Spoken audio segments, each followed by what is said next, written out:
Hey y'all, it's Kira, John, Rachel, Caitlin, Dave, Hunter, Jake, Clara, and you're listening to the Peercast, Peercast, featuring the BA reps. your one-stop shop for everything UMTAD. hello. Hey y'all, happy break! Oh my gosh, we got here, we arrived. Yes, indeed. We're here. We're having a great time. I'm ready for a wonderfully relaxing, dissociative break. Don't talk to me. If you have a question for me, don't text me over right now. I'm kidding. I'm so excited. I'm getting my wisdom teeth out over break, and I'm a little nervous, but I'm kind of excited. Not gonna lie. Send some videos. I feel like you're gonna be very entertaining. I will. That's what people tell me. That's what people say. We'll see, though. We'll see. All right. So we have some very nice updates for you all this week. Here's a little follow-up update on Sonia's panel. So the official title for the event will be Shaking Up the American Stage and will be on January 29th. So this is a departmental event, even for shops, even though it'll be happening probably during that shop time. Everyone will be let on early so you can come. And this is, the moment we were waiting for last week. So we have some announcements. So serving on the panel will be Bill Rausch, who was the artistic director of the Oregon Shakespeare Festival for 12 years, and he's now the inaugural artistic director of the Ronald O. Perelman Performing Arts Center at the World Trade Center. They're working on a project there, and that'll be the final installment in that memorial. Also joining Bill on the panel will be Sarah Bellamy, and she is the artistic director of Penumbra Theater here in the Twin Cities, and she is a leading facilitator around issues of equity, diversity, and inclusion, and has led coalition building efforts to address inequities in philanthropy and theater across the nation. And so these two incredible theater artists will be joining us for that panel, and we will have one more big announcement coming up that we can't quite spill yet, but there will be a third member of this panel, and we can't wait to tell you about it. So definitely mark your calendars for the 29th. It is going to be historic. Yes. All right. If you all were unable to make it to the dance programs comp showing, let us know. If you want that Vimeo link, we'll make sure to send it to you on the down low. Okay. We got some hookups. You know what I mean? Also, dancers, the spring concert audition has been moved to January 20th, so you can start practicing a little bit. Get your stretching on, get your flexibility, work on those turns. I know you got to work on those turns. No kidding. They'll have wonderful turns, much better than mine. Gorgeous. We have some Northrop updates from Hunter. Again, I love these. These are so incredible, and what an incredible opportunity to be in conversation with other artists. Northrop is they're just rolling out these events one after the other. So there is a film event. So it's called, they're showing Countdown Reflections on a Life in Dance and Gravity of Center, the movie. So Countdown documents the rehearsal process of one of postmodern pioneer Rudy Perez's signature dances and features the then up-and-coming dancer, Victor Quiada, working with his mentor. And then Gravity of Center is a film adaptation of a piece created by Victor for his company Rubber Band, telling the story of 5 people meeting in the wake of a natural disaster. So this is a free event that is open to the public, and they'll be streaming those 2 films online January 19th, which I know that'll be, right at the end of break. We'll all be itching to get back and see some work, so this will be perfect. And so that'll be 6:30 the night of that 19th. And then also, to follow up with that, there is an online performance of Rubber Band, which is Victor Quiada's company. So they have this idea. It's 3 points of contact. It defines this company and Victor's work and style as an unusually difficult yet expressive and highly athletic dance form that connects dancers to the stage or each other with 3 body parts. And these pictures are so cool to look at, and it looks very, very challenging and really cool. So the 3 points describe his technique and also Quiada's trio of cultures, which is Mexican heritage, his Los Angeles upbringing and French-Canadian residency, with a unique blend of breakdancing, ballet, and modern that draws Takayada's broad and impressive dance career. Vix Mix brings street dance to the concert hall with his singular choreographic vision. And so that'll be a little bit later. It'll be February 6th. We just wanted to let you know about it now because it's a really cool opportunity to see some really, really amazing work. So it'll be the 6th at 7:30. And then again, those tickets are just $10 for students. Yeah. All right. Next, we have some updates about y'all watching Rachel in Yes. Click for Art. It's in the Northrop newsletter that came out last week. Go find it because her song Candlelight is absolutely gorgeous, y'all. We expected nothing less, but like this is gorgeous. So be prepared.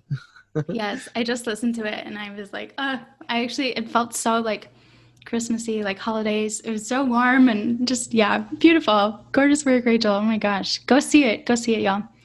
Or listen to it, rather.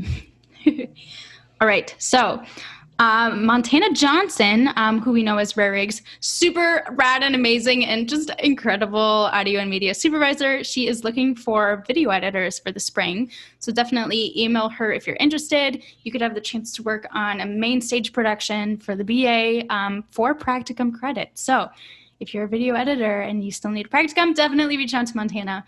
You can email her and just let her know that you're interested. Yes. Next up, y'all, we have a cool job opportunity for you. We have the WHAM Student Digital Content Team. It's a paid undergraduate student opportunity. They're looking to hire content creators. The WHAM Digital Content Team is a multidisciplinary unit that pursues projects collaboratively. Each staffer will be expected to weigh in on each other's projects, as well as contribute their own ideas. So they're looking for team players, organized self-starters, and people who are excited to experiment with new material and media. They should be passionate about art, culture, and the power of sound and moving images as media for telling stories. So there are 3 open positions, y'all. $15. Whoa, there's 3 positions, y'all, for $15 an hour. Y'all better scoop that up. And it's 5 hours per week, and it will be going through February until May 1st of 2021. So you can make sure you can apply at the Wiseman Art Museum. Wiseman Art Museum website. Gorgeous. Also, I just had to plug, while we're plugging things, y'all, we have access to 19 shows on Broadway HD through the University of Minnesota Library. Yes, so I'm going to tell you how to get there. So if you go to liveguides.umn.edu/theater-arts.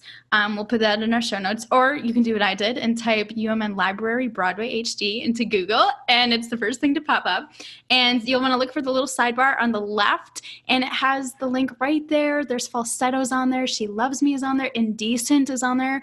Definitely check them out. I didn't get the chance to see it when it was at the Guthrie, and I just watched it and cried. It's so gorgeous. So definitely take advantage of that resource while you're here, and you can get that partially Broadway HD subscription for free just by being a student and logging into Mayu. Just wanted to let you know that that's a thing, because I did not know that was a thing until just now. No, yeah, that's super cool. I did not know that either. I love that. All right, cool. All right, y'all. Next up, though, we have our wonderful moment.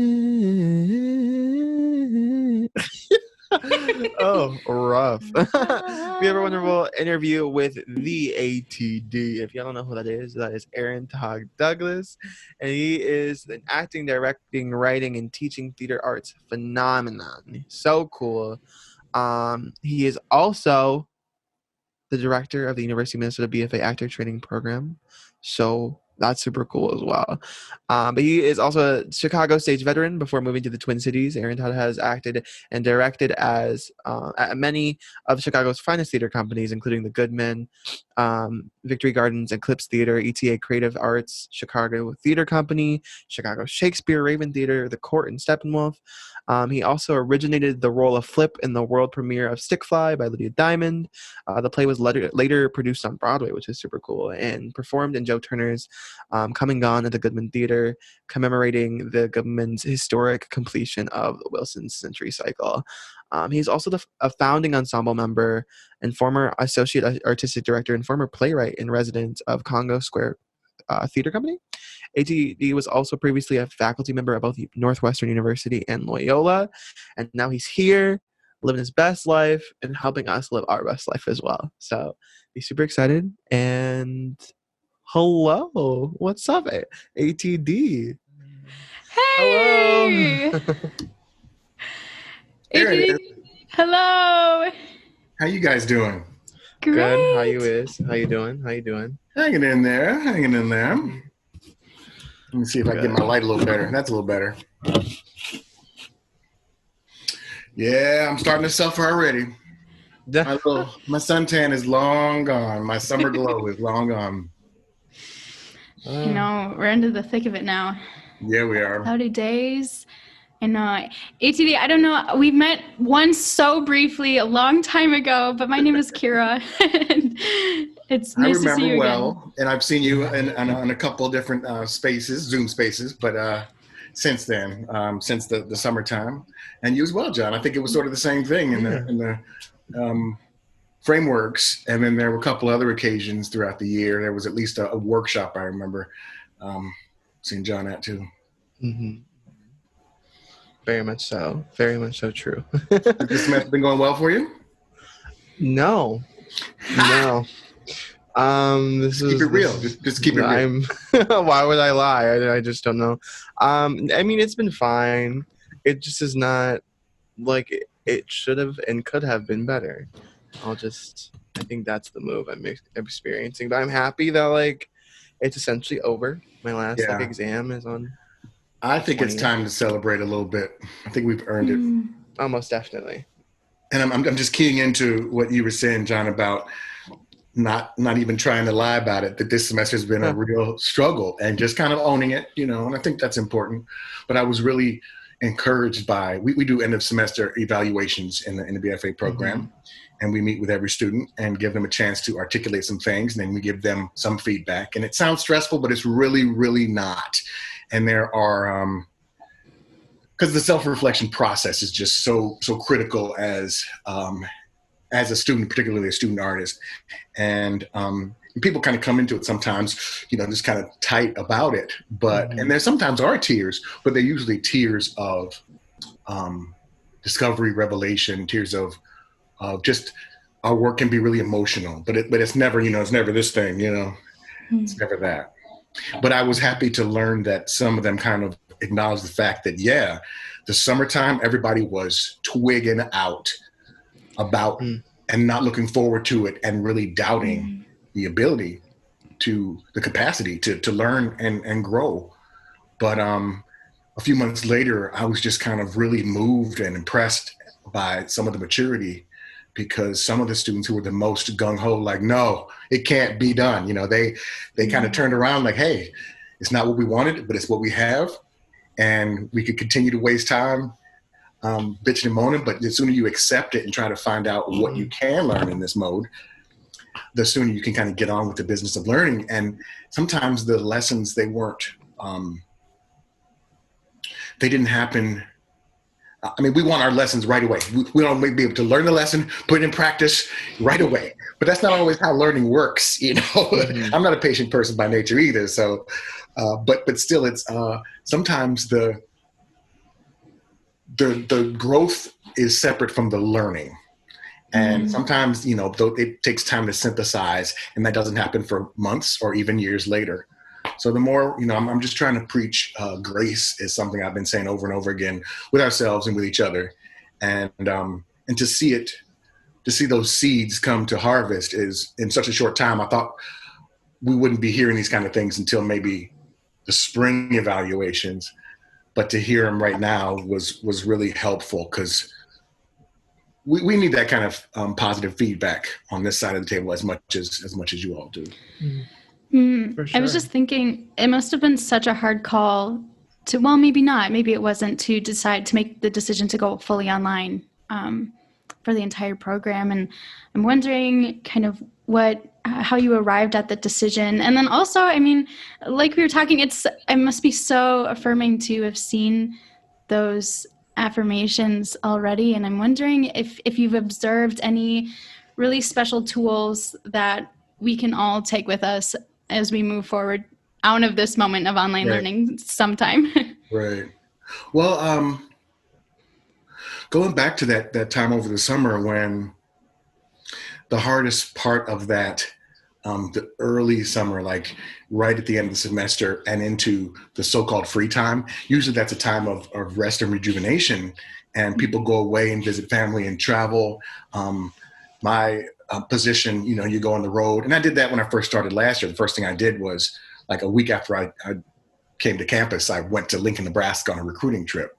And it was kind of great, but there was not that time of relax and plan leisurely. There wasn't that. The whole summer was mad stressful because our job was to plan to do in-person instruction and virtual instruction.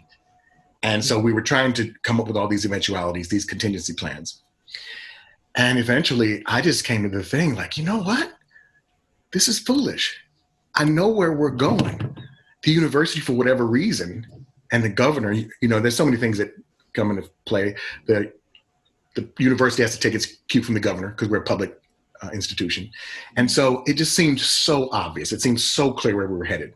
But nobody, I don't want to say had the courage, but nobody was making that call. So I was like, I'm trying to watch my language. I was like, forget it. Here's what we're going to do.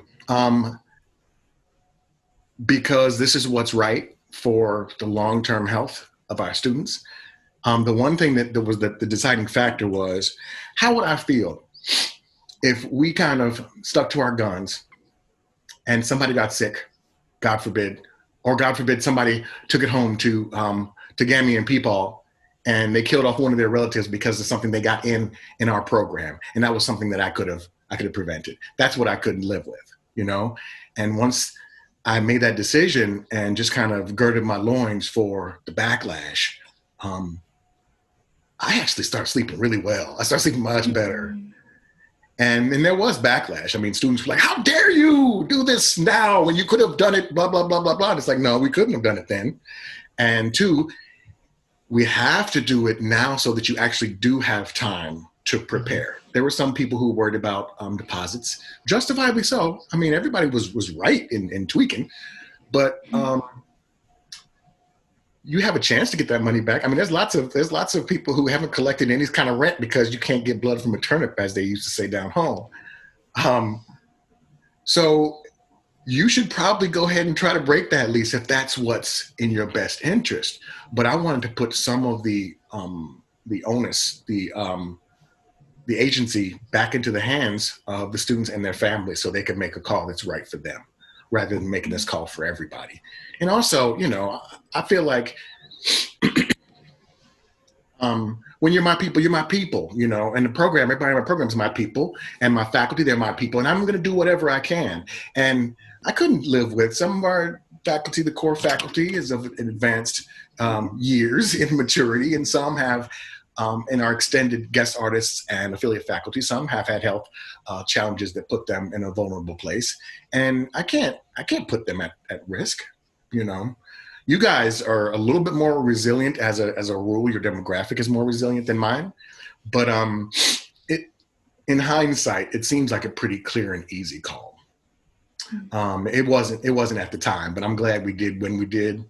It was like the earliest possible time that we were able to do it and felt comfortable doing it. And then other programs kind of followed suit. And as we got closer and closer to the start of school, it was like 90% of, programs across the university, kind of went this way. But the university, I'm not sure, I'm not trying to throw anybody under the bus or anything, but it seemed like the strategy was, if they make a big university-wide policy that boxes them into a corner and makes them vulnerable for whatever reason, but leaving it in the hands of specific programs and instructors, it kind of spreads the responsibility of it out a little bit. And it sounds kind of insidious, but it's probably a smart call in the grand scheme of things. I mean, this is way above my pay grade and my expertise, but it seems like that's what happened. And I will say that we've learned that we can be a lot more agile than we had any idea. And when I say agile, I mean we can change, we can reprogram, we can complement and fill holes and gaps far faster than any of us had any idea. And I just had a meeting with our friends in London with CAPA, that's the Study Abroad Global Programs facilitator that we work with. And they were saying the same thing. And our friends at the Globe Theatre, Shakespeare's Globe in London, they were saying the same things. Like, we always thought that all of our programs were these giant boats that were really hard to turn. But we found out by necessity that we actually have the capacity to be a lot more agile than we ever had any idea. And that's kind of it's kind of a comfort, That was a long-winded discussion, but you had to ask a pretty broad question, so I wanted to go in. Yeah, thank you. Yeah. For going in. Have you, so looking ahead, right? Are there any, like, are you expecting to have any, or like thinking of any, like, sort of continuances of like this format, like not just like saying next semester, but like, are there any thoughts of like maybe having virtual classes with like guests, lecturers, or people like that who can like come in from like different states, different countries, things like that? Like, has that ever been a thought process in what you're currently having at all? Oh, absolutely. And that's again part of that agility that we're talking about. Much like the way that the advent of Facebook, it shrunk the world dramatically. It brought people far closer together, like at the touch of our fingertips that were just thousands of miles apart. This has done that for us. Zoom has done that for us, but it's through the crisis and the technology. And there have been so many advances in the technology of it since then. But we found this even in spring when we made the pivot. Haven't said that word in a while. Thank God. I hated that word, pivot. When we did that mid-semester in the spring, we found out right away that there was so many people who were just sitting around. And so we were able to just pick up the phone and call up some of our most illustrious alumni, Aya Cash and Santino Fontana. And they were between, seasons of shooting this show or this movie or that movie. And so they were more than willing to schedule workshops with us. They brought their agents in so we could talk to their agents. Threw in this like different on-camera workshops because self-taping is becoming more of a thing. And we're learning that some markets are just far more advanced in that regard than other markets. So luckily, one of my friends is at the center of that in Atlanta. And Atlanta is probably further ahead than either New York or LA in that respect. It has quickly become, and some would even say the leading hub for film and television now. But it used to be like you might do 20% at-home submissions, self-tape submissions, and then you go to the place. In Atlanta, it was the opposite. Like before the pandemic, they were doing like 80% self-tape submissions and then like maybe 20% live. And actors who used to be like, oh man, I can't do this at home. I need to be in the room. And, when somebody sends them like, we want you to come down to, they're like, wait, come down to, no. I'm gonna go ahead and take this at home. I'm gonna send it to you because you just get so comfortable doing it. I'm not comfortable doing it, but some people, it's just, you control the environment much more when you're practiced at it and you're good at it. So we learned a couple of things about working with people across the country that we wouldn't otherwise, and we can't afford otherwise to bring in, put up, that kind of thing. So those things are good, and I think we're going to use some of that. One of the stopgap measures that we instituted this fall was we put together, because we couldn't send our juniors abroad for that entire semester, we brought some of those things, we brought some of that mountain to Muhammad this time around, and but we didn't want to kind of spoil it because we do want them to have that experience next fall. And knock wood, with the vaccine, we can still do that. We're still on course, and we'll just combine the two classes, the junior class and the senior class, and have them do that together. So we wanted to come up with some programming that they could still have the benefit of some of those experiences abroad. We could prepare them. We could better prepare them for some experiences abroad. Because we had to come up with whole new programming all the way around. We had to program a new performance project because they were going to be suddenly we have a whole class that's in town all of a sudden that they weren't usually in town this time of year. But we can do it, we found that we're really committed to employing our as much as possible. Obviously, our resources are pretty limited, again, as a public university, but we want to be able to hire talented guest artists in our community to support as much as possible when otherwise they're not working. We can't be everything to everybody, but we can do something to help keep the wolf from the door, as it were. So that's just a couple of things.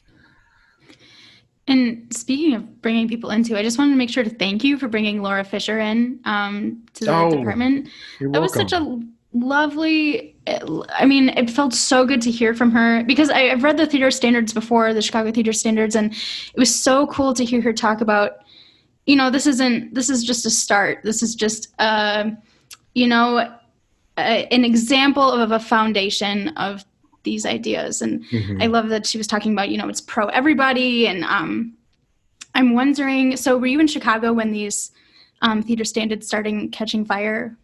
Oh, absolutely. Matter of fact, she called me. I had to remind her of it.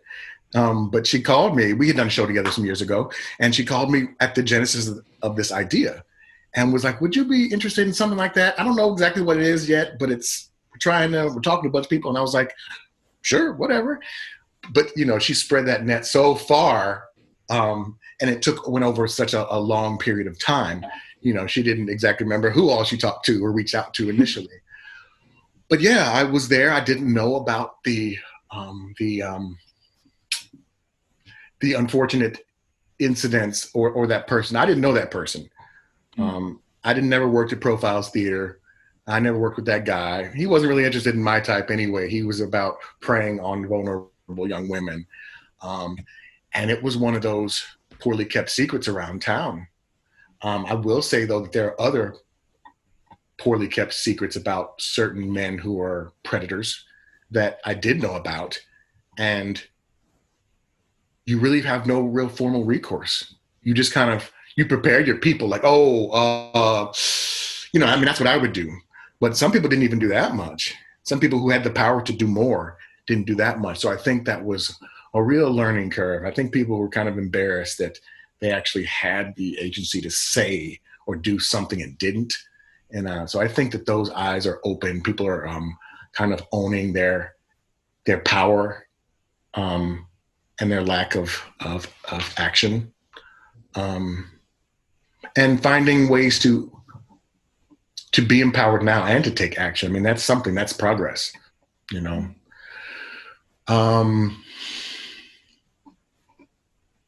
I think it's tremendous. I think she's tremendous.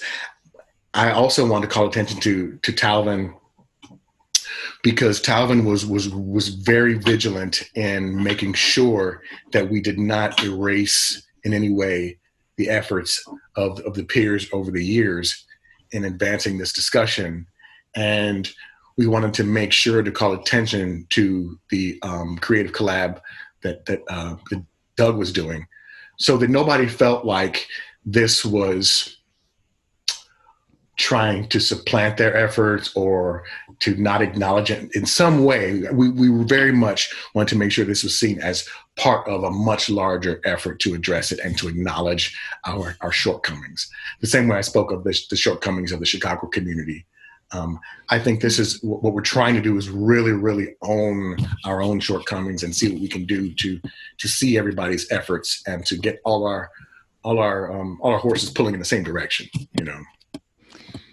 Right. And I did not feel that at all. Even a glimmer of it. It felt so supplemental to this greater mission, which I think is really what the peers are all about, right? Because it's such a rotating kind that's of I think that's people. largely due to Talvin really insisting on it and his deep work with peers over the years.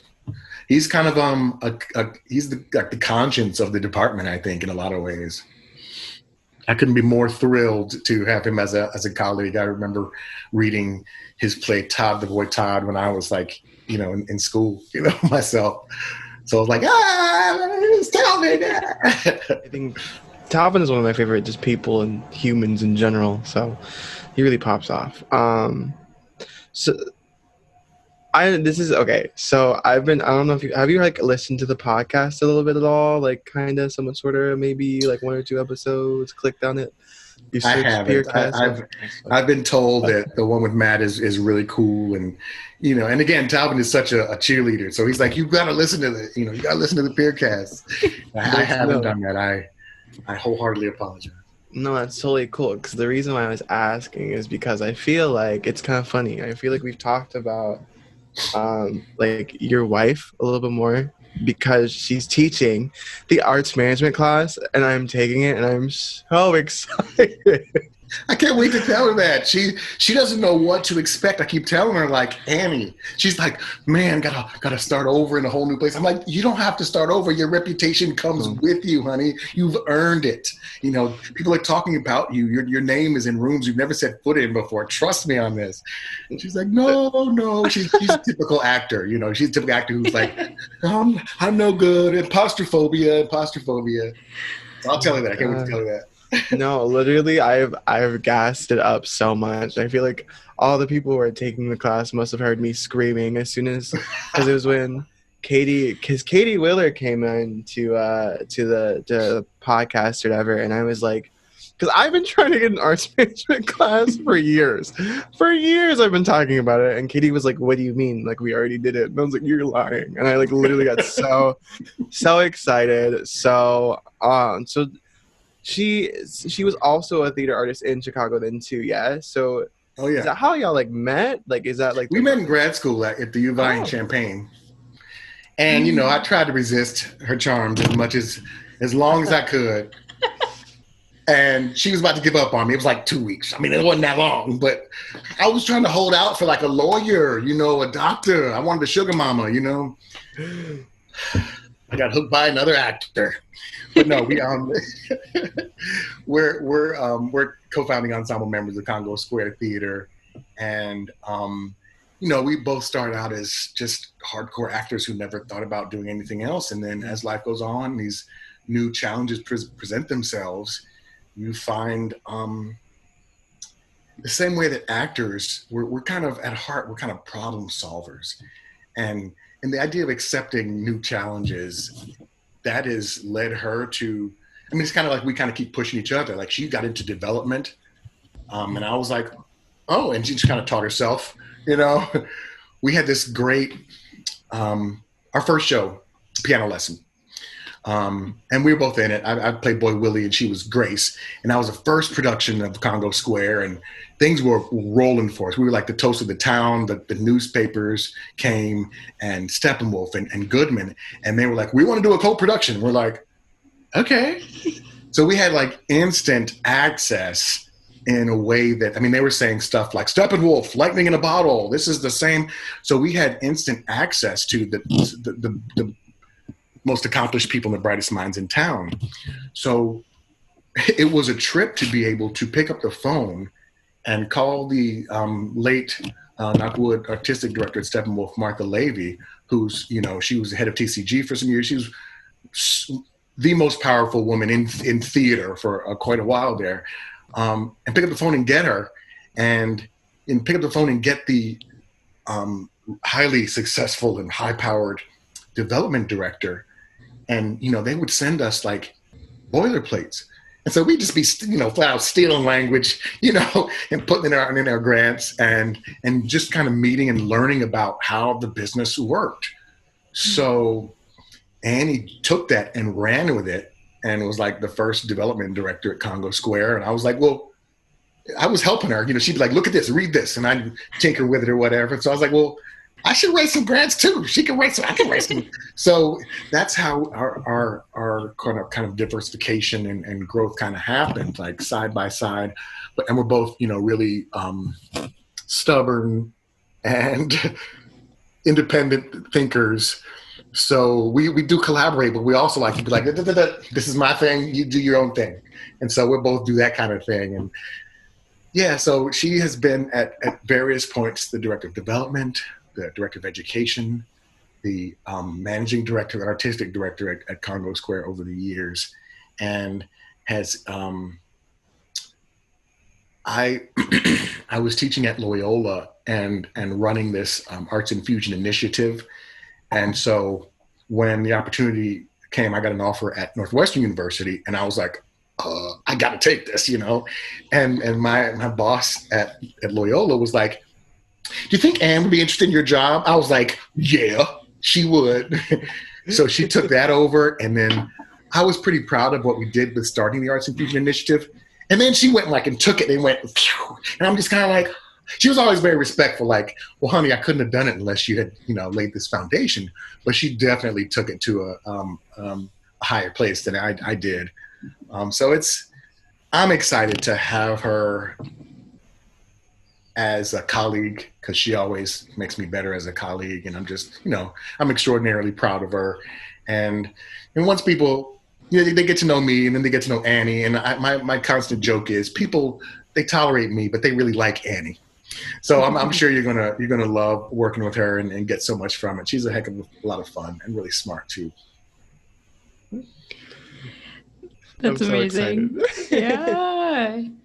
Okay. Also, I have to ask. So I saw at Congo Square you did Stickfly, which then later got produced on Broadway. So you originated the role of Flip, right? That was that was me. Yeah.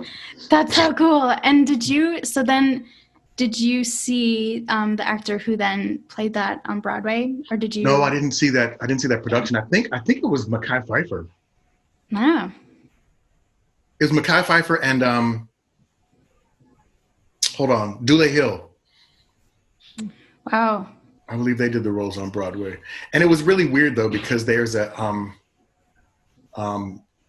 internal color conflict in the family. They make a big deal about the father being dark-skinned and the mother, who's never seen in the play, her being of the fairer skin. And back in the day, that was a big deal.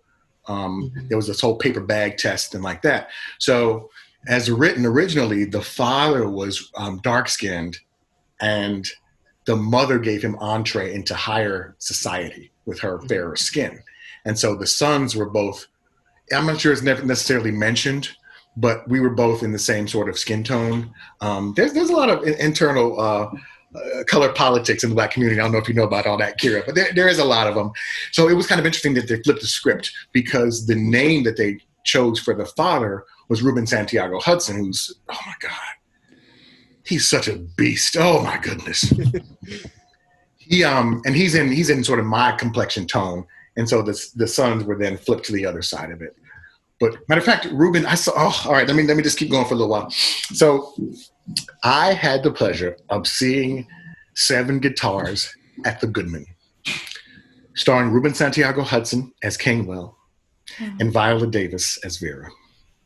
And I'm sitting there in the front row, just kind of, I had to put my feet up on the stage, at the old Goodman space, and I was a master program in itself, that whole thing, just watching it. And I later had the honor of playing Kingwell. And matter of fact, I taught his daughter at Northwestern, who's a fine actor in her own right, Lily Santiago. No, I didn't teach her necessarily, but I did this program where she played a prominent role in the Black Lives, Black Words International Project. But so it feels like there's this interconnectedness having to do with Stickfly. It's so special to me. And in the cover, you'll see me on the cover and Annie on the cover. Annie was in that too. And I like to joke, in utero is our number one, Basha.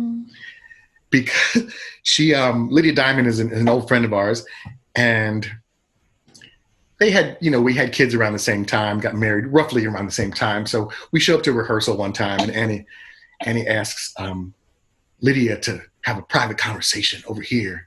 And she's like, oh, you can just say it in front of me. And the director was there. And she's like, you have it in the script that Taylor smokes a lot. And anybody who knows Annie at the time, Annie's she was a robust smoker and drinker and that kind of stuff. And she's like, is there any chance that she doesn't have to smoke? And she just kind of threw it out there like that. And Lydia goes, because she's brilliant. Lydia's a brilliant, brilliant woman.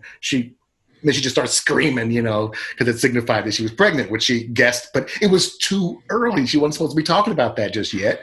It was still in that danger zone, And I'm like, shut up. Everybody's like, hey, congratulations, man. Well done. And I'm like, no, shut up. We can't talk about it yet. There's always so many fond memories related to that show. Very cool. Do your kids, are they in the theater arts world also? Unfortunately, no, they're. We encourage any of their interests. That's what you do, and they were big into Bollywood dancing, and there's a particular friend of theirs who's her mom runs a theater company, Rivendell Theater Company. It's the foundation, the mission is women's work, and it's a great company. They do amazing things. But those three formed their own little theater company, and they would, whenever the families would hang out, they'd go in the basement, and inside of like half an hour, 45 minutes, they'd be ready to do their play, and they would write up programs, and they would just pick a script. One time they did their own version of Stick Fight. And then they did Taming of the Shrew, of all shows to do for kids. Their version was very different. And so they have some theater chops, yeah. But I'm not sure we're going to necessarily push it as a vocation. But again, whatever makes them happy makes me happy. Thinking of you are, in that case, you're around like a bunch of just young, artists, almost at all points in time. Do you ever kind of wonder what's in our heads, at all? Because I feel I don't know, I feel like we're kind of wild, but I feel like you might have a little bit more insight of what's going on in their heads, considering the fact that you have your own children that are also vibing with the arts. Is there anything that you ever whether you're when you were teaching that you just never were able to fully grasp within our generation or totally young folk? Well, I think why I'm so once I started teaching at the university level, it was easy to identify that there's this energy that's from the ages of 17 to 22, that's just so fertile, and I want to be connected to it. I want to be plugged into that circuit. It can be dangerous though, because it's easy to say kids, and I talk about my kids, my children, my biological children, and then my kids, and I find that it's dangerous, but it's easy to blur those lines sometimes and think of your needs and their needs in the same breath, and parental strategies versus teaching and leadership strategies in the same thought. And that's I don't want those lines to blur. I don't want to get overly patriarchal or condescending or didactic. It's important to keep those lines kind of distinct, but it's so easy for them to blur. I like to think that I'm proprietary in the same way. I'm protective in the same way. But I can definitely wag my fingers in my kids' faces, but I don't want to get into that dynamic with you and your groups. That's because that's inappropriate. But I do try to get clues into your psychology. And sometimes my daughters are helpful with that. My oldest is 14 now, and my youngest is 10, and they're both, way too smart and sassy for me. But sometimes they are helpful in giving me those kind of insights. it's odd though that there's an impatience, and I understand impatience on a really, really deep level. I've never been accused of being a particularly patient person, but there is this real impatience amongst you and your peers in a way. And there's some agency things and there's some entitlement things, and I think that comes with the territory, because you very much are the inheritors of the earth, but not yet. There's a little time. We grow up in this.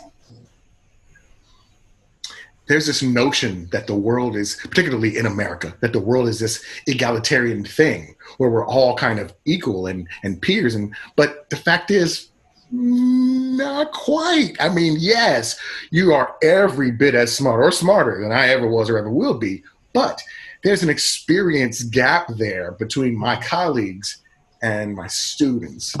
And I think that it is also quite dangerous when students, they want to be on the committees that decide policy alongside people who've been alive 2 and 3 times the time span and have gotten, advanced degrees and have experienced work with genius level artists all over the world.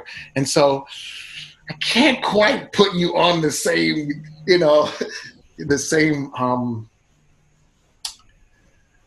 committee with the same stature as is afforded those people, because they very much earned it, and there will come a time when I fully expect it that you'll be there. That's one of my greatest joys, is to usher students past that threshold where they're no longer these children.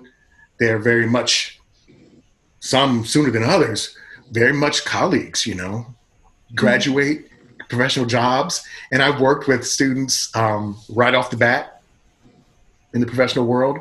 And sometimes there's a little whiplash that happens where on my side, it's really easy for us to go, okay, you're a colleague now. And we don't censor our words, our thoughts, our actions. We don't censor at all at that point. And I think, I've seen students former students like, holy crap, I wasn't ready for the straight uncut funk, But I think in that way, that's one of the most difficult things to contend with and to counsel that kind of patience, because I'm, again, not a very patient person by nature myself. So I do understand it, but at the same time, I don't understand it. It's very fair. I was like, Kira and I are both on the season selection committee for the BA program, and even doing something like that is kind of hard. I don't know. I've just been like thinking back of just like what we've done so far, and like the idea of like proposing things and reviewing them, and then I don't know. It's a lot of thoughts have been coming into my head recently, specifically about just like thinking of like what gives me in my 4 years of undergraduate education the ability to choose a selection for a season for a bunch of young students, and as well as like potential guest artists to come in and be able to do like what gives me that ability. But at the same time, like I kind of love it, and I'm kind of like, let's do it, and I don't know. I think that's a very fair point. And I think, but here's the thing though, John, when you are invited and you do have that access, take it. And when you're taking it, read the entire sheet. It's like, read all of the correspondence, read the guidelines and the parameters, and then adhere to them and take full advantage of it. Because I think that's the difference, is sometimes we want all of the privilege, but none of the responsibility. And there's a saying that I've been working with sometimes, that insisting vehemently on one's rights without acknowledging one's responsibilities, it's not freedom, it's adolescence. And I think that too often we seize upon all the good things of something, but if I give you a form to submit in order to submit a play, and then all I get back is a title from you, so then you just put the onus of work back on me. So now I got to look and see how many characters are in it, who wrote it, when they wrote it, is that person BIPOC or a woman, or, you know, I got to do all this labor that you were supposed to do. So you want the ability to have your ideas, but you don't want to do all the sometimes unpleasant legwork. Not you. I'm just saying, using that as a as an example. Yeah. People don't often respond at all, or in a timely fashion, or read an entire email and respond to all the things, and that just increases the work on somebody else's part. And I think that if I were going to give any little piece of advice to address what you had put out there, John, about what entitles me, it's like, you are entitled, but here's what comes with it. You know what I mean?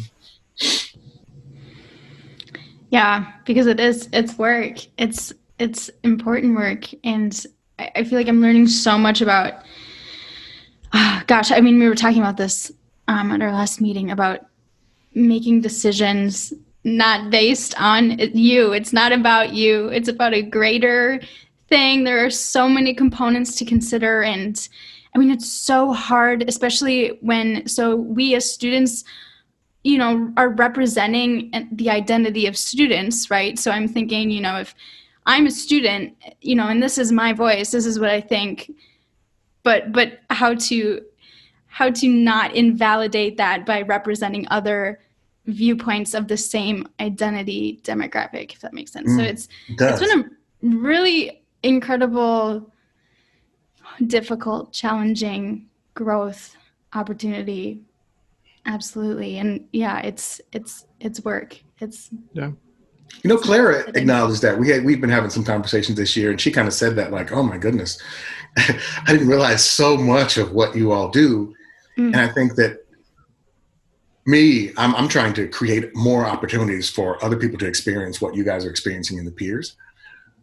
Because once you're on this side of the table and you're involved in some of those discussions and decision-making processes, you see that it is hard, it is far from the idea of this power-tripping, glamorous thing to be in leadership, you know.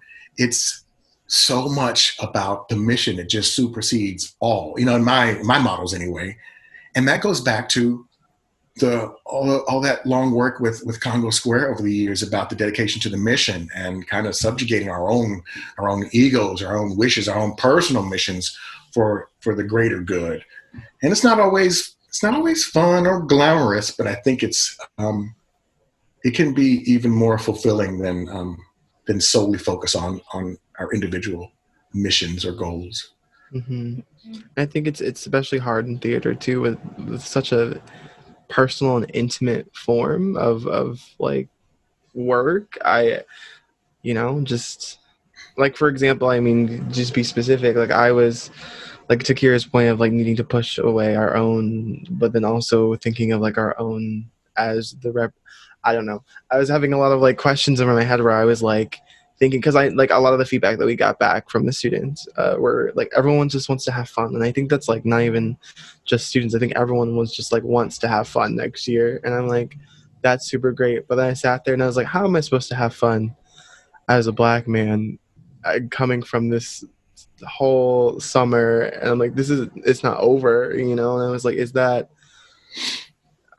just so much was like, it was like all these different little, like, it's like a maze of like mess, but at the same time, like, I don't know, I think it is important for us to be able to see that, and I think it's also important for us to be able to like, I really like that you're adding more ways for people to actually be able to see that, because like the way in which I had no idea until like just casually they were like, hey, like, you're on the season selection committee. I was like, cool, let's figure it out. And then I was like, this is one of like it's a big thing, but it's definitely a smaller part of the work that is done at this like leadership level of theater. And I think, I don't know, it's just wild. This is wild. Well, if I may, John, let me see if this helps. And I don't know if you experienced anything similar to it, but something you said earlier about being a Black man in this current climate.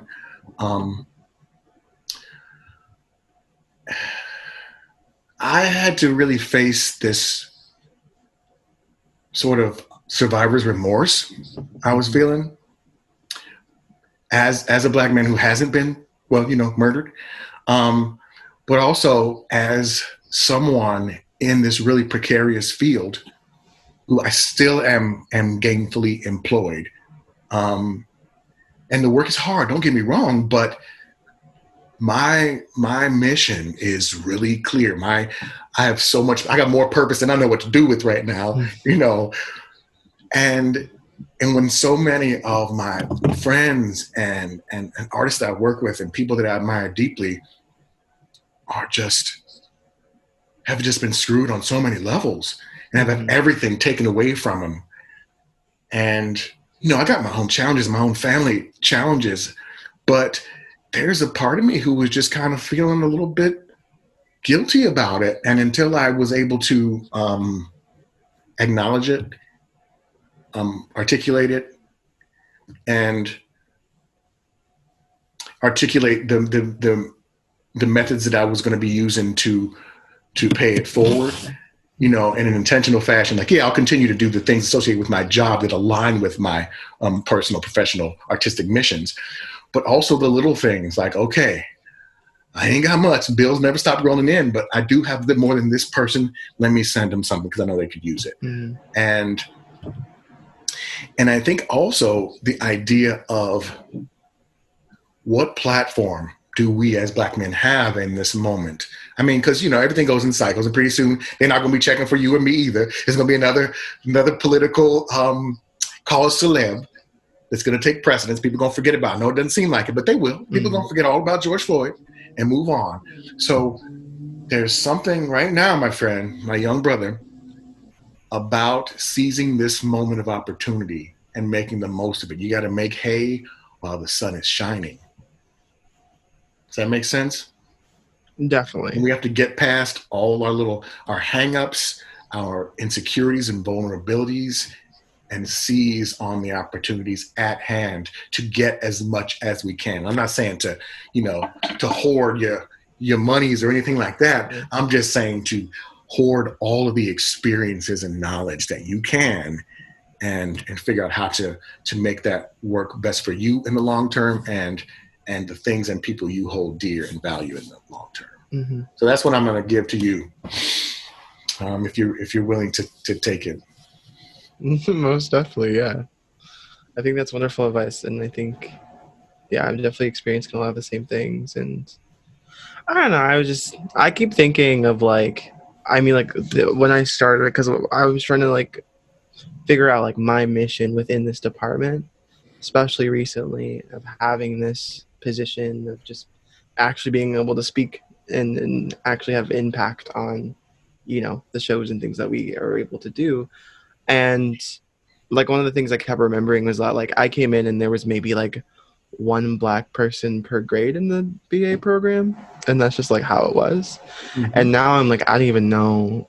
I think it's a similar level, maybe a little bit better. And I kept just being what is that? How can I change that? And how can I voice that in this space?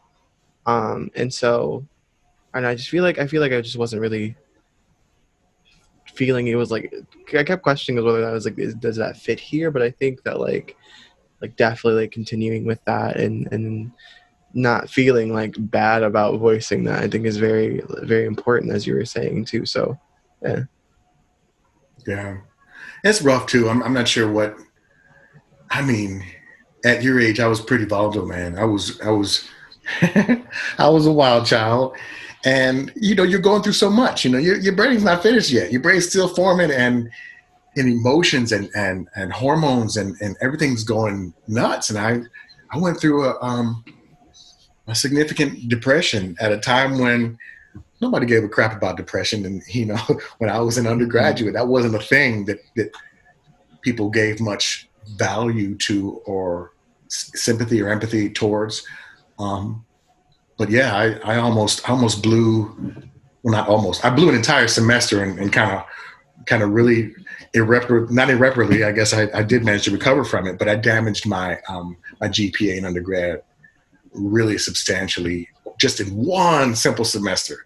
I slipped and I came back, but I was still fighting that bad, GPA and trying to do everything for my remainder in school to boost that up. And I don't necessarily regret the GPA necessarily, but I do regret the wasted time because you can't get that back.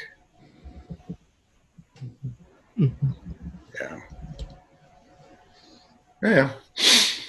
I don't know. I find that, we encourage mental health and all this kind of stuff, but the resources, they're not significant enough right now, unfortunately.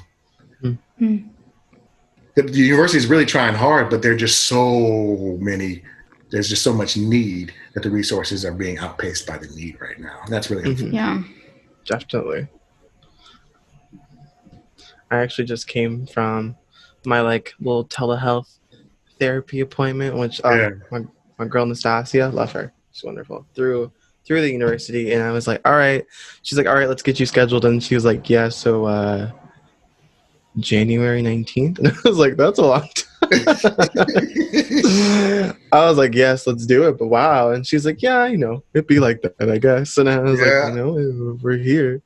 God, you know what I thought? I'm so just tickled by the fact that we just talk about it so openly now, and it just it's a real short amount of time where that change took place, because it was not something you talked about, and now we talk about it all the time. Even my peers and I talk about it in a way that's just like in the 90s. Hell to the no, we would not be talking about this. Yeah.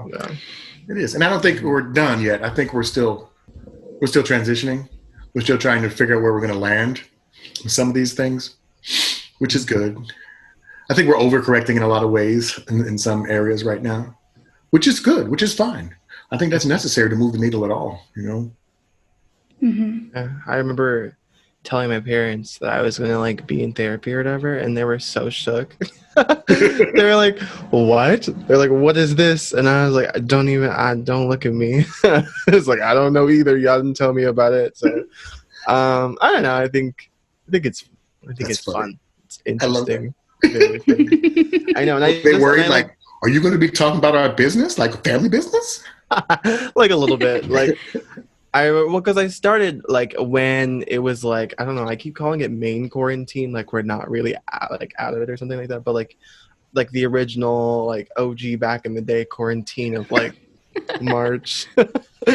And I was like, yeah, I need to do this. And then my mom was like, what? And my dad was like, for what purpose? Why would you ever? And I was like, don't worry about it, and we'll figure it out.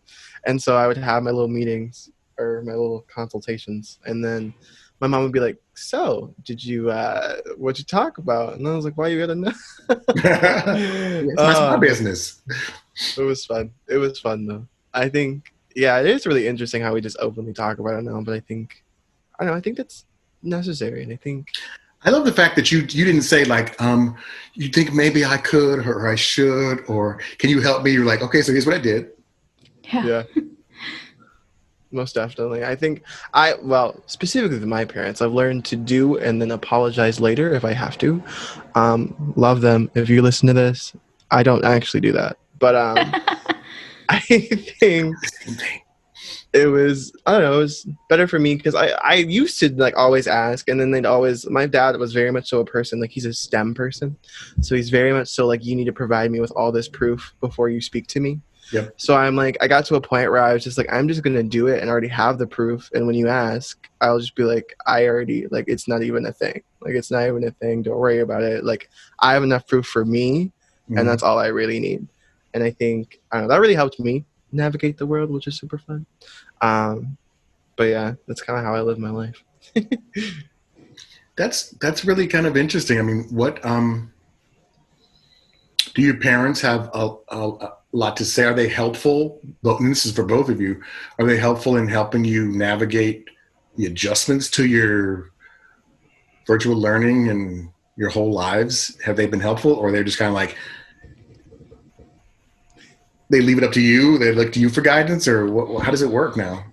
It's so hard because I feel that, so I have younger siblings who are virtually learning in elementary school and middle school and high school. And just because, my parents and their generation just aren't as familiar with the technology, it's very much on the older siblings to kind of coach and figure out how to work on things. My brother, he's a freshman in college now, and he is a very tech savvy person, and he's always been our go-to guy for anything. Because you're pretty tech savvy, right?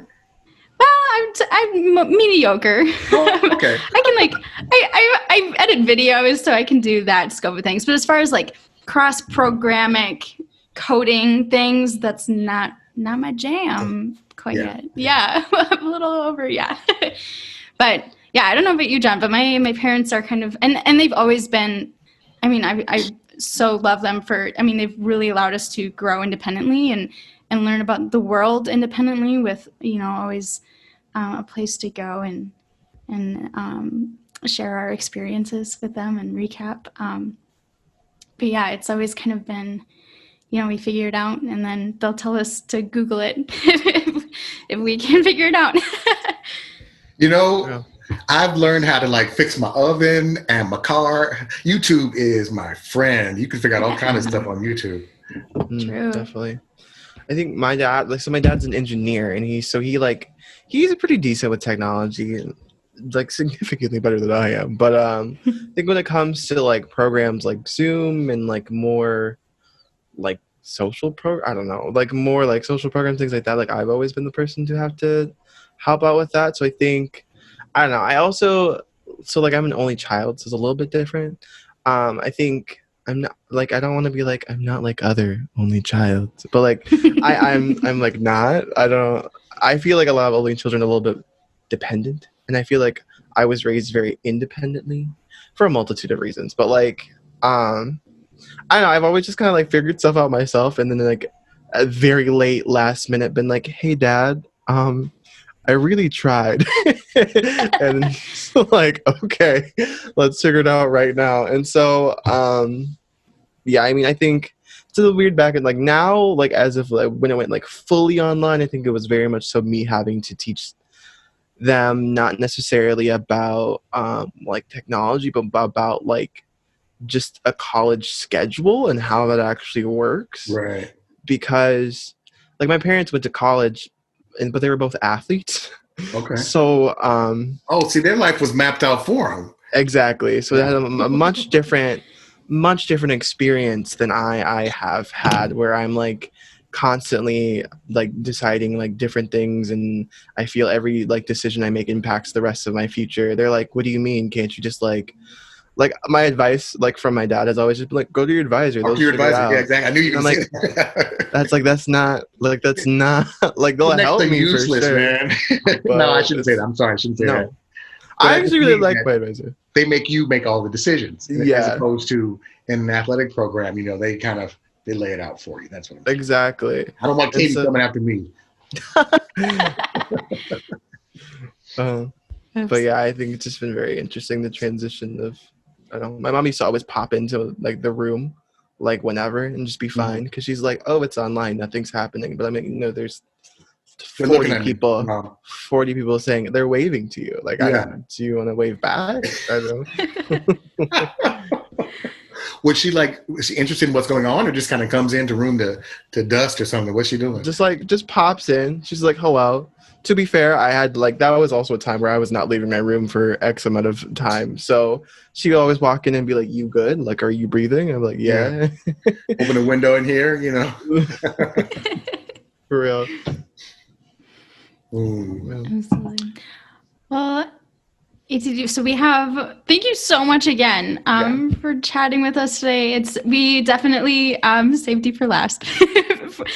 So we could end on a really amazing note for the semester, and so thank you so much. You're welcome. So when I go back and listen to a couple, which ones would you put at the top of the list? I love the Katie Willer episode. I think that just has a lot of energy.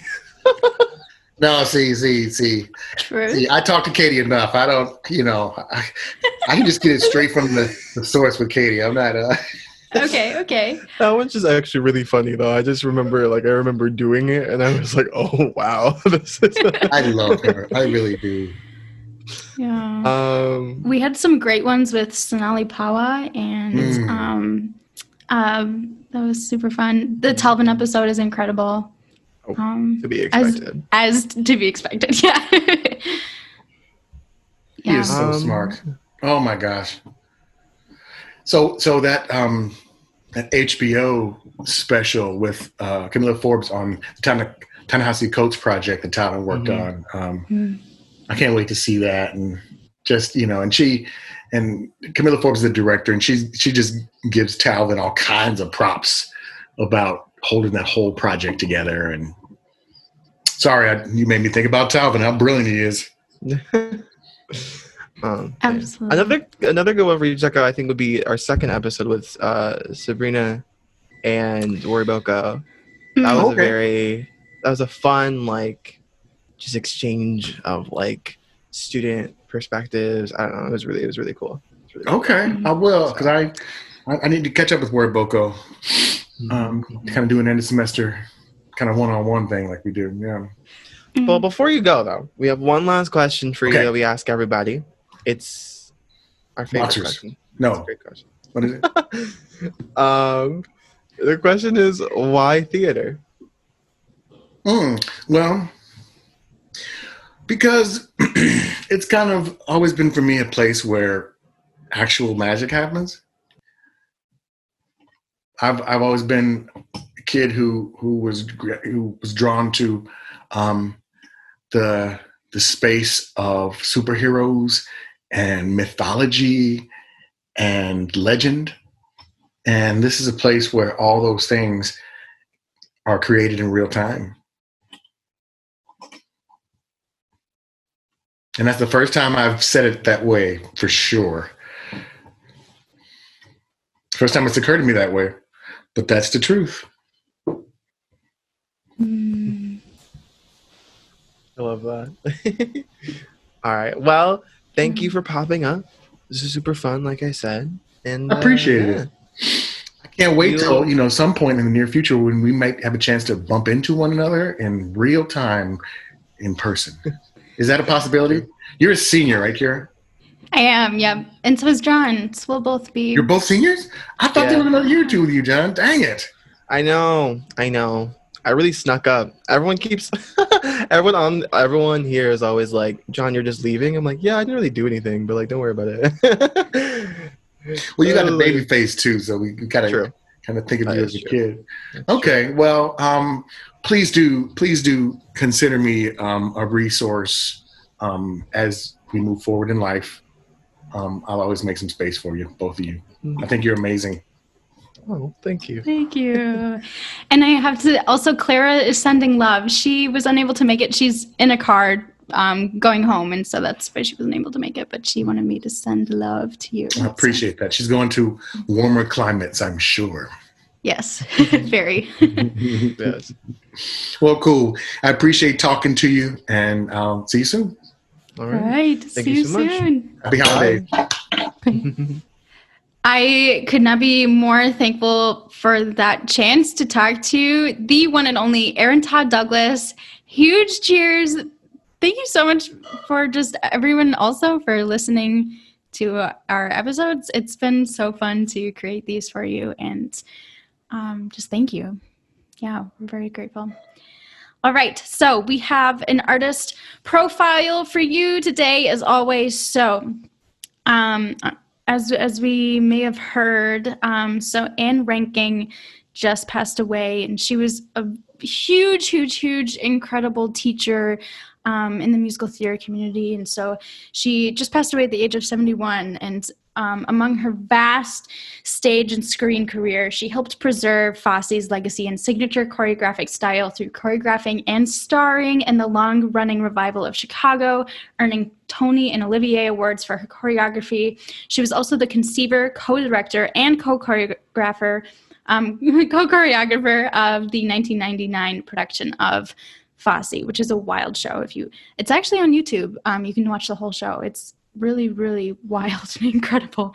So Anne made her Broadway debut in 1969, performing in the ensemble of Coco. In the following year, she starred as Joan of Arc in Good Time Charlie, Cassie in A Chorus Line. I did not know that. She did serve as Cassie in as a replacement. She was Roxy Hart in Chicago. She was an ensemble member of Fosse's Pippin and dancing companies, and she starred as a charity replacement in 1986 for Sweet Charity. In addition to her stage work, she appeared on screen in films including the Fosse-directed All That Jazz, as Grace Farrell in the movie adaptation of Annie, and as Mickey in the 1984 rom-com Mickey and Maude. I did want to share a quote. So everything I've been seeing this week is how Anne Reinking was known for her incredible work ethic. And this is a quote that many people have been sharing lately. So she says, "If you practice being lazy, you get good at lazy. If you practice being average, you get good at average. But if you practice at trying to excel, you're going to excel at your own pace and in your own way." And I know I've plugged the show a couple times, but the Fosse Verdon series on FX. So Anne doesn't play herself in this series, of course, but I feel like I learned so much about her from this series. And from my understanding, they really, really tried to keep the integrity of the story when filming this series. So definitely check it out. She was incredible, and yeah, she's a very bright light in the Broadway community, and I think it's safe to say that we all miss her already.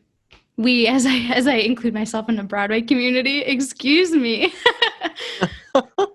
We all know you're gonna end up there, Kira. Don't worry about it. It makes sense. You're just talking. It's the future we. Also, something that's pretty cool is in that Fosse Verdon series, Aya Cash actually is an actor in the show, and she graduated from the BFA program in 2004, I believe. So it's also pretty cool. So we have our own little connection to the show there too.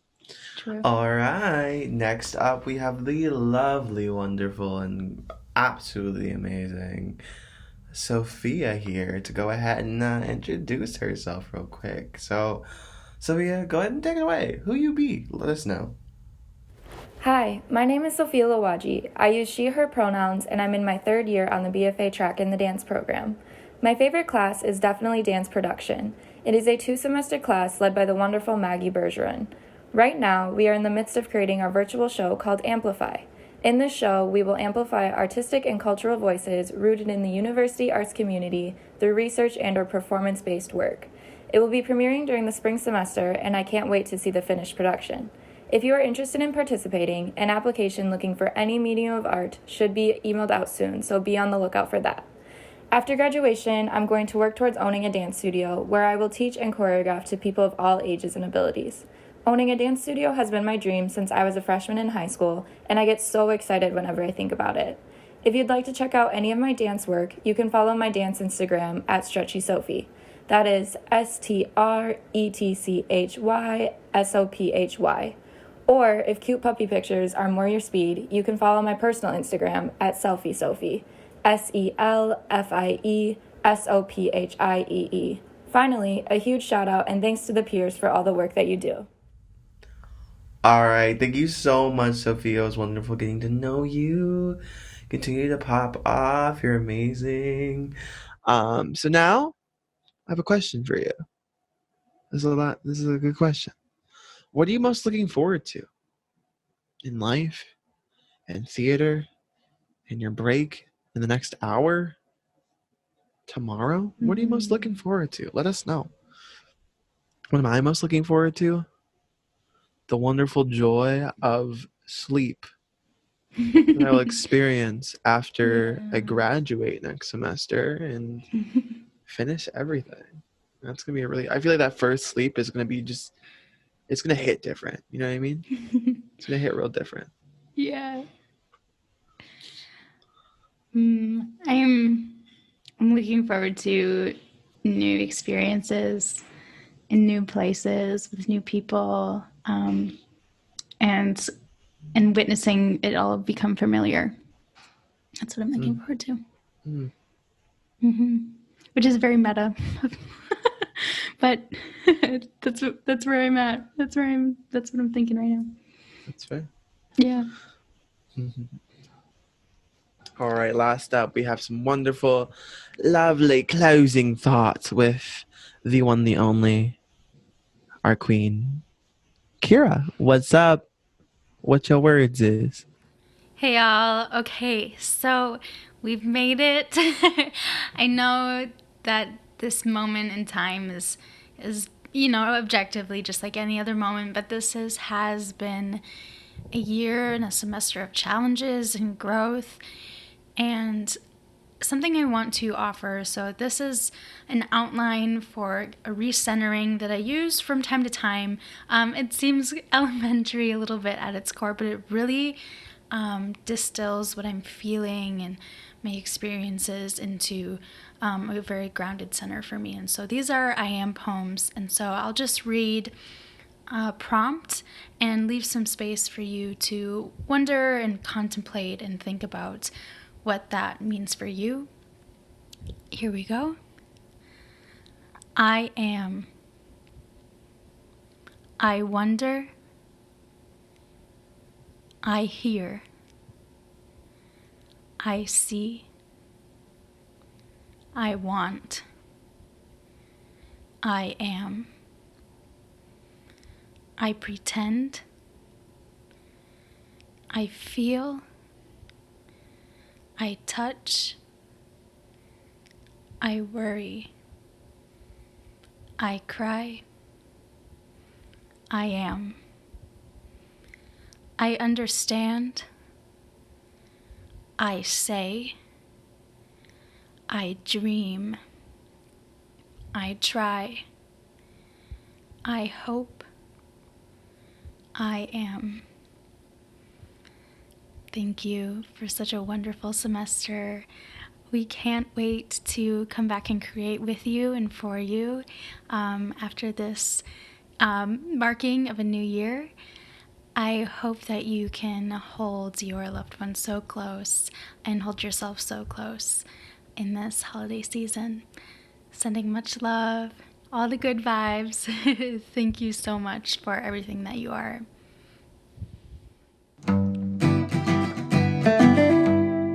This episode of the Purecast is edited by Rachel Breeze, programmed by Hunter Batterson and Caitlin McLean, and our music is composed by Raymond New.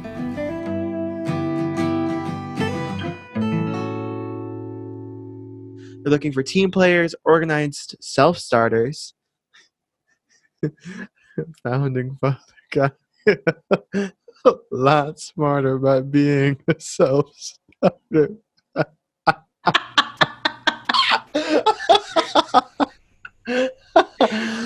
At 14, but I'm in charge of the WHAM student digital content team. I'm so sorry, Rachel. I just the word self-starter haven't heard ever outside of that thing. All right, let's try again. Beautiful.